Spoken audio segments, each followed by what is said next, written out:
Thanks for watching. I'm Margot Kinberg, and this is In the Spotlight, a closer look at a crime novel. Novels with a strong sense of place and time can transport the reader, make the reader feel like part of the setting. Let's take a look at how that works today and turn the spotlight on to John Lindermuth's Fallen from Grace. It's 1897, and Sheriff Sylvester Tillman represents the law in the small central Pennsylvania town of Arapahoe. It's an agricultural town where nothing much usually happens. That changes one night when a man called Conrad Runkle is mortally wounded in an attack. Tillman begins an investigation, but it hasn't got far when Valentine Deibert, a local resident, is killed.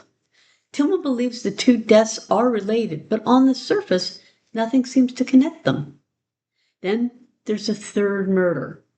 This time, the victim is Elizabeth Lizzie Klein, who works at a local boarding house and, so many say, provides special services to guests.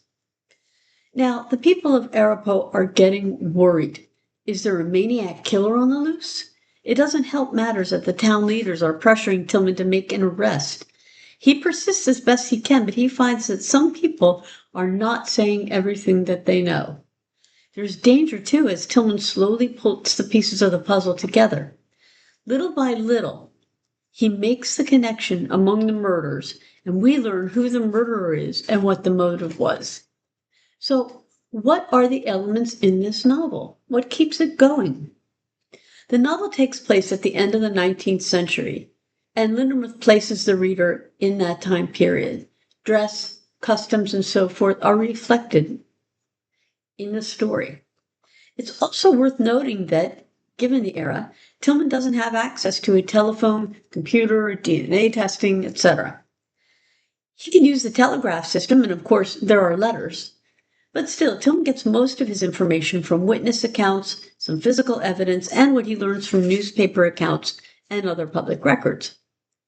Arapahoe is a sort of small town where everyone knows everyone and strangers stand out. Tillman's lived there all his life, and he knows a lot about the town history and the people who live there. Because it's a small town, we get to know several of the characters, like the local doctor, the owner of the boarding house, the saloon keepers, and so on.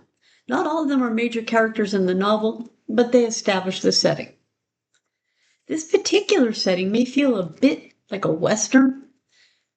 That's what that part of Pennsylvania was like at the time, unless you lived in a city like Philadelphia, Allentown, or Pittsburgh. Lindermuth is, among other things, an historian, so the novel has an authentic feel. The story is told in first person, past tense, from Tillman's point of view. He's single, but hopes to marry Lydia Longglove, whose family keeps the local shop. He's smart, too, and observant. Since he knows just about everyone, he uses those relationships rather than his gun and badge to keep the peace. He's found that most of the time, a quiet word and a calm presence are enough to settle even fierce disputes. The mystery itself has links to the past and to secrets that some people want to keep hidden. Once Tillman uncovers those secrets, he puts the pieces together and is able to get to the truth. The town is shaken by the murders. But the end of the novel suggests that there's hope and that all will be all right. For some of the characters, it's even what you might call a happy ending.